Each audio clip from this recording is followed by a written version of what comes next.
Post number 2, September 8th, 2010. I'm going to post what happened and link the video footage, but last night, everything got too real for me.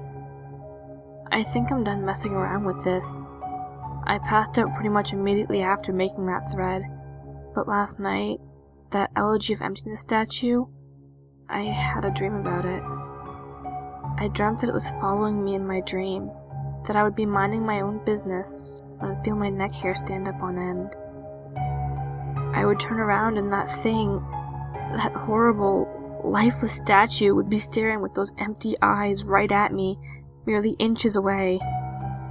In my dream, I remember calling it Ben. And never before had I had a dream that I could remember so vividly. But the important thing is, I did get some sleep, I suppose. Today, putting off playing the game as long as I could, I drove back up to that neighborhood to see if the old man came back. As I expected, the car was still gone and no one was home. As I was walking back to my car, the man next door mowing the grass killed the power to his lawnmower and asked me if I was looking for someone. I told him that I was looking to talk to an old man that lived there, to which he told me what I already knew. He was moving. Trying a different avenue, I asked if the old man had any family or relatives I could talk to. I discovered that this old man had never been married, nor did he have any children or grandchildren through adoption. Starting to become worried, I asked one final question, the one I should have asked from the beginning. Who was Ben? The man's expression turned grim, and I learned that 4 doors down, around 8 years ago on April 23rd, the man informed me that it was the same day as his anniversary. That's how he knew the specific date. There was an accident with a young boy named Ben in the neighborhood.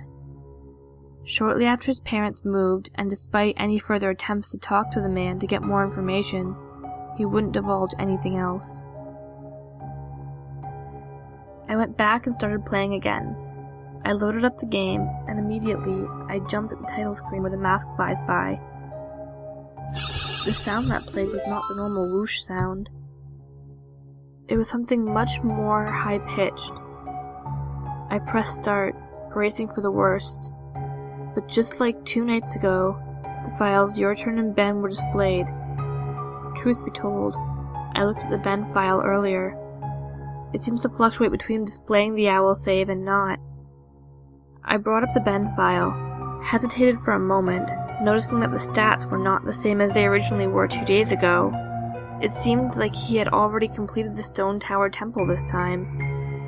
Summoning my courage, I selected it. Immediately I was thrust into complete chaos. Sure enough, I was outside Stone Tower Temple, but that's about all that was expected. The zone itself wasn't called Stone Tower Temple, but rather STONE. And immediately, a dialogue box of complete gibberish that I couldn't make out greeted me. Link's body was distorted. His back was cocked violently to the side, where his posture was permanently disfigured. Link's expression was dull, almost monotonous.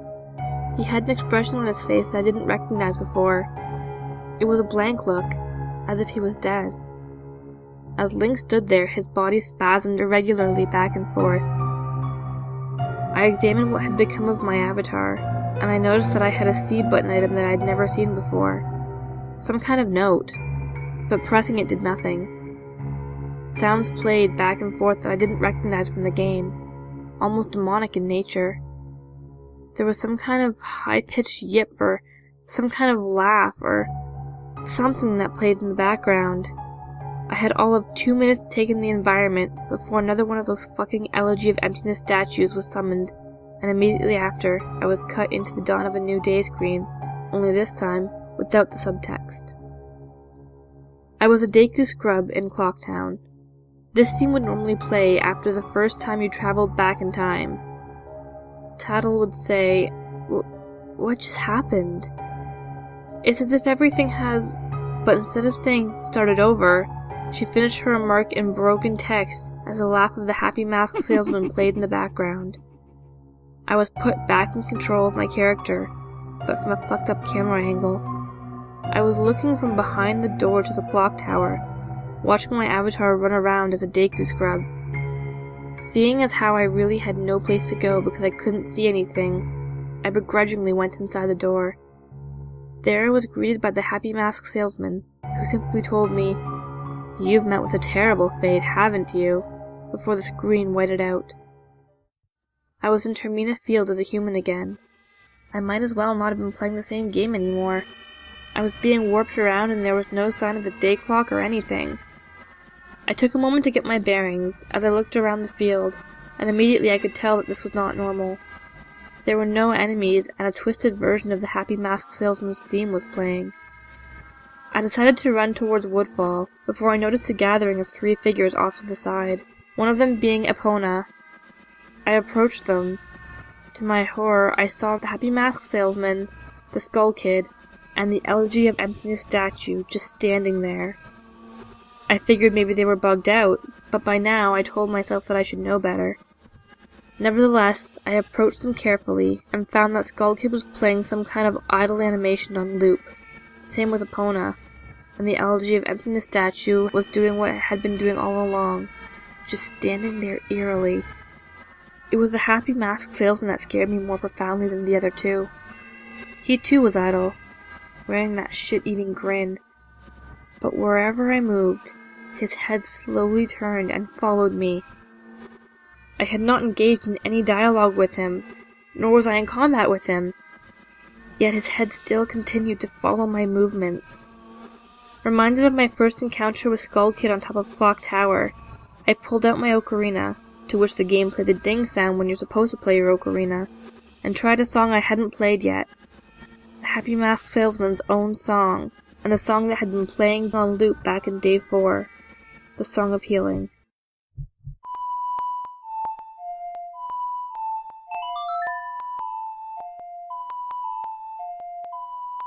I finished playing the song, and as I did, an ear-piercing shriek blasted on my TV. The sky immediately started flashing. The Happy Mask Salesman's twisted theme song sped up, intensifying the fear inside of me, and Link exploded into flames and died. The 3 figures stayed lit up during my death screen as they watched my lifeless body burn. I can't describe to you how sudden and terrifying the transition from eerie to terror it is. You're going to have to watch the video if you want to see firsthand. The same fear that caused me to lose sleep 2 days ago started to grip me again, and I was met with the text, "You've met a horrible fate, haven't you?" for the 3rd time. There has to be some kind of meaning behind that. I had little time to ponder, as I was immediately given another small cutscene of transforming into a Zora, and now I found myself in the Great Temple Bay. Hesitant but curious to see what the game had in store for me, I slowly made my way towards the beach, where I found Epona. I wondered why the game had decided to put her here. Was the game implying that she was trying to get a drink? Unable to take the mask off, I decided that riding the steed wasn't the reason she was placed there. Suddenly, I realized that Epona kept neighing, and the way she was angled made it look like she was trying to signal a point to me, off in the distance. It was a hunch, but I drove into Great Bay and started swimming. Sure enough, I almost missed it. I found something at the bottom of the ocean. One last Elegy of Emptiness statue. I went down to examine it, and suddenly my Zora started doing a choking animation I had never seen a Zora do before, which didn't even make sense because Zoras can breathe underwater. Regardless, my character choked to death, and again the statue was the only thing that was highlighted in my death. I didn't respawn this time. I was booted back to the main menu as if I restarted the console. The press start screen was before me. I knew the only reason why it would put me here is because the save files had changed again. Taking a deep breath, I pressed start, and I was right. The new save files told me about Ben. Now it made sense why the statue appeared when I first tried to go to the laundry pool. The game must have anticipated how I would have tried to escape the Day 4 Clock Town. The 2 save files told me his fate. As I suspected, Ben was dead. He had drowned. The game obviously isn't through with me. It taunts me with new save files. It wants me to keep playing. It wants me to go further, but I'm done with this shit. I'm not touching any more of the files. This is already way too horrifying for me, and I don't even believe in the paranormal, but I'm running out of explanations. Why would someone send me this message? I don't understand it, but I get too depressed just thinking about it. The footage is up here for those who want to see and try and analyze it. Maybe there's some kind of coded message in the gibberish or something symbolic that I went through. I'm too emotionally and mentally drained to fuck with it anymore.